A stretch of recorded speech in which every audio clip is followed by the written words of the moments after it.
Bayangkan baru saja melahirkan lewat operasi Caesar, kamu pulang ke rumah milikmu sendiri, hanya untuk menemukan gagang pintu yang sudah diganti dan barang-barangmu dilempar ke jalan oleh suami serta mertuamu sendiri. Namun mereka tidak tahu bahwa rumah itu bukan satu-satunya aset yang dikuasai istri yang mereka sia-siakan ini. Dari pengusiran di bawah gerimis hingga pengosongan paksa di depan seluruh tetangga. Inilah kisah pembalasan paling dingin dan elegan seorang wanita bernama Maya. Halo semuanya, sebelum kita masuk ke kisah lengkapnya, absen dulu yuk di kolom komentar. Kalian menonton video ini dari kota atau daerah mana saja nih? Jangan lupa tulis di bawah ya. Gerimis tipis mengguyur halaman rumah bergaya minimalis modern di kawasan Jakarta Selatan. Maya, 29, melangkah perlahan dari pintu mobil taksi. Jemarinya erat menimang ibun berusia 3 minggu yang tertidur lelap dalam gendongan. Tubuhnya masih sangat lemah. Setiap kali ia melangkah, luka bekas operasi sesar di perutnya berdenyut ngilu, menembus kain korset yang membebat tubuhnya.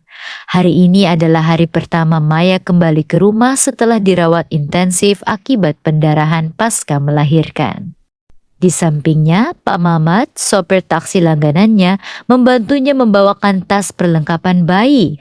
Namun saat tangan Maya meraih gagang pintu utama, kuncinya macet. Ia mencoba memutar anak kunci beberapa kali, tetapi silinder kunci tersebut terasa asing. Seseorang telah menggantinya. Pintu tiba-tiba terbuka dari dalam. Mertuanya Bu Laras berdiri anggun dengan kedua tangan bersedekap di dada. Di belakangnya Randy, suami Maya, berdiri sambil menunduk menatap lantai. "Randy, ini kenapa kunci pintu depan dimanipulasi?" tanya Maya, suaranya parau dan bergetar karena menahan lelah. "Aku sama bayi baru pulang dari rumah sakit." Bu Laras melangkah maju, satu pukulan kaki, memotong sebelum putranya sempat membuka mulut. "Ibu yang minta diganti, Maya. Kamu itu kalau habis melahirkan bikin rumah berantakan, bayimu nangis terus tiap malam. Ibu butuh ketenangan buat recovery darah tinggi ibu. Lagi pula Randy kan kepala keluarga, dia berhak ngatur rumah ini." Maya menatap suaminya tak percaya. "Randy, rumah ini dibeli almarhum ayah atas nama aku sebelum kita nikah. Ini rumah bawaan aku. Kenapa ibu yang atur siapa yang boleh tinggal di sini?" Randy mengalihkan pandangan, tidak berani menatap mata istrinya. "Maya, kamu bisa gak sih nurut aja dulu? Kamu tinggal dulu di kontrakan kecil dekat pasar beberapa bulan sampai ibu agak sehatan. Kamu kan lagi libur kerja, gak butuh rumah besar begini dulu."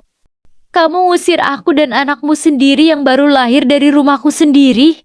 Air mata Maya akhirnya menetes, membasahi pipinya yang pucat. "Jangan dramatis," potong Bu Laras keras. "Barang-barang kamu sudah dimasukkan ke kardus di garasi. Bawa sekarang, sebelum makin sore. Randy, tutup pintunya." Pintu di depan Maya dihempaskan dengan keras.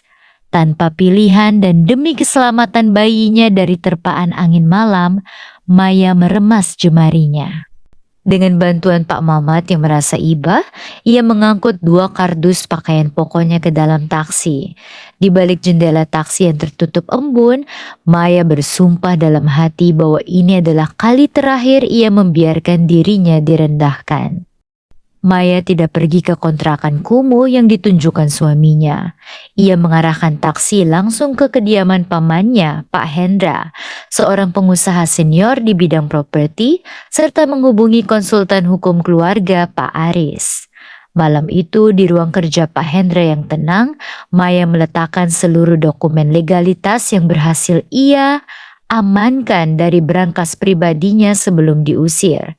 Sertifikat hak milik, SHM, rumah, akta jual beli sebelum pernikahan, dan catatan rekening bank.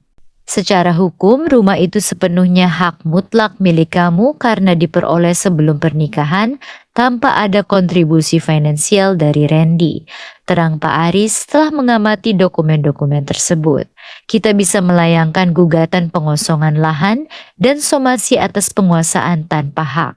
Berapa lama proses hukum pengadilan itu berjalan, Pak Aris? Tanya Maya dingin.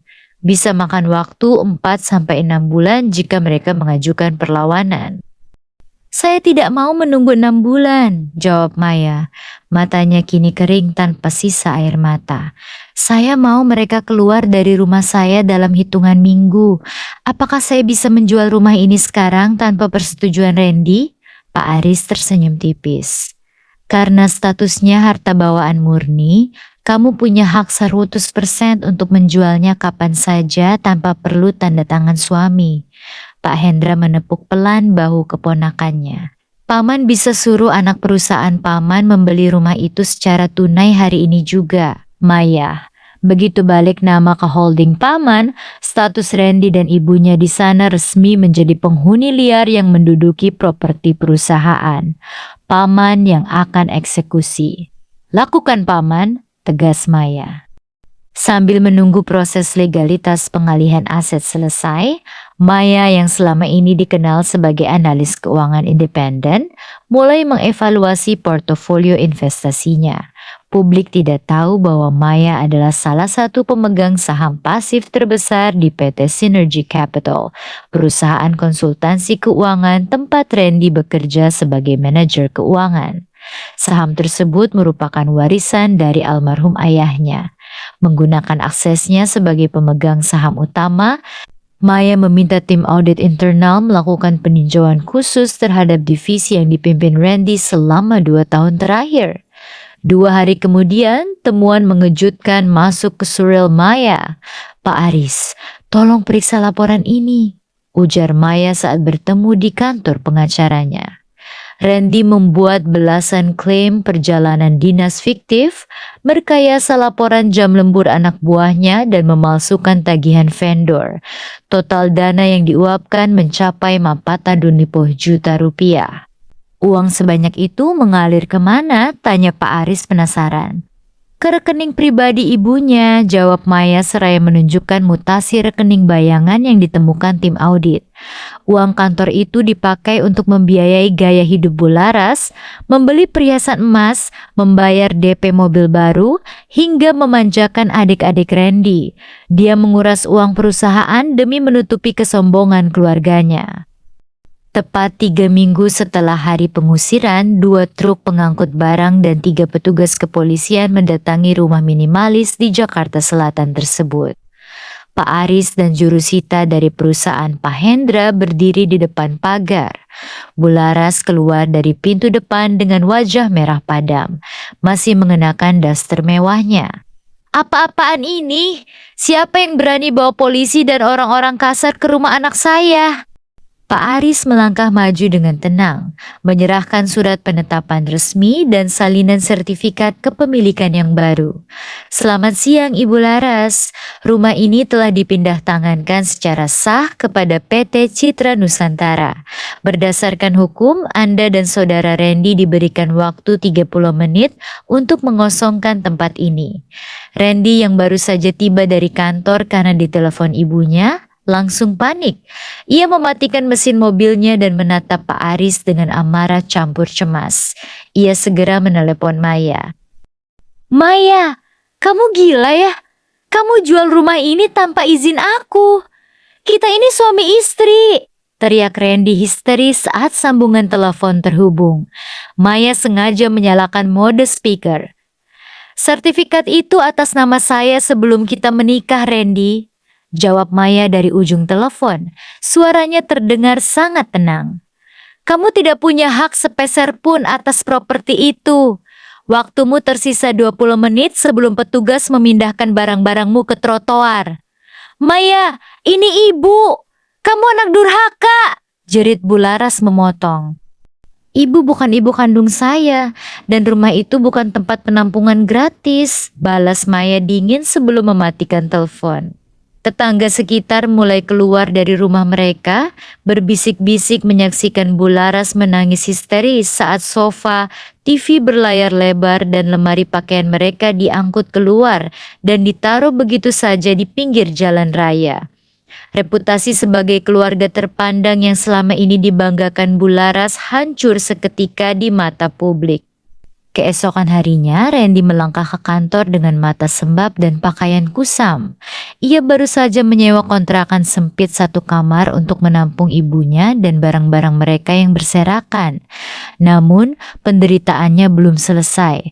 Begitu melewati pintu depan, sekretaris direksi menyuruh Randy segera menuju ruang rapat utama. Saat Randy membuka pintu kayu jati ruang rapat, seluruh jajaran direksi dan komisaris sudah duduk melingkar. Dan di ujung meja utama, di kursi pimpinan duduk Maya dengan setelan blazer hitam yang sangat anggun. "Maya, kamu ngapain duduk di kursi jajaran direksi?" tanya Randy dengan suara gemetar. Direktur utama berdiri dan menatap Randy dingin. "Saudara Randy, jaga sikap Anda." Saat Randy membuka pintu kayu jati ruang rapat, seluruh jajaran direksi dan komisaris sudah duduk melingkar. Dan di ujung meja utama, di kursi pimpinan duduk Maya dengan setelan blazer hitam yang sangat anggun. "Maya, kamu ngapain duduk di kursi jajaran direksi?" tanya Randy dengan suara gemetar. Direktur utama berdiri dan menatap Randy dingin. "Saudara Randy, jaga sikap Anda." "Kenalkan, ini Ibu Maya, perwakilan resmi sekaligus pemegang saham mayoritas dari konsorsium investor utama perusahaan kita." Randy terpaku, wajahnya seketika pucat pasi bagai mayat. Maya membuka map dokumen tebal di depannya. "Saudara Randy, berdasarkan hasil audit internal khusus yang diselesaikan tadi malam, ditemukan bukti konkret penyalahgunaan dana operasional sebesar 450 juta rupiah melalui klaim fiktif selama 2 tahun. Maya, tolong kita bisa bicarakan ini secara kekeluargaan di rumah," pinta Randy. Air matanya mulai menetes karena ketakutan. "Tidak ada hubungan kekeluargaan di ruang profesional ini," potong Maya tegas. "Hari ini, manajemen secara resmi memberhentikan Anda secara tidak dengan hormat. Selain itu, bukti penggelapan ini sudah kami serahkan ke pihak kepolisian. Anda memiliki waktu 24 jam untuk mengembalikan seluruh dana tersebut atau proses hukum pidana akan berlanjut."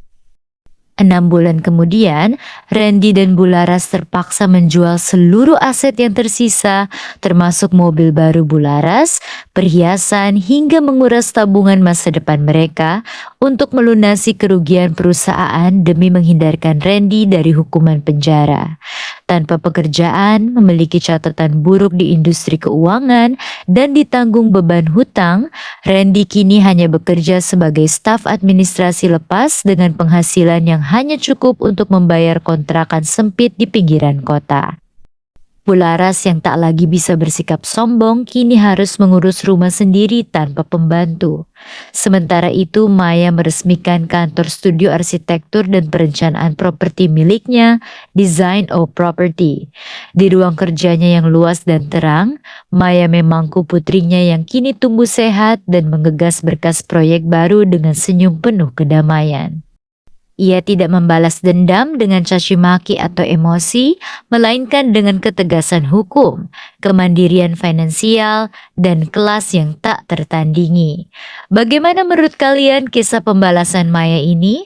Apakah tindakan yang diambil Maya sudah cukup memberikan pelajaran bagi Randy dan Bularas?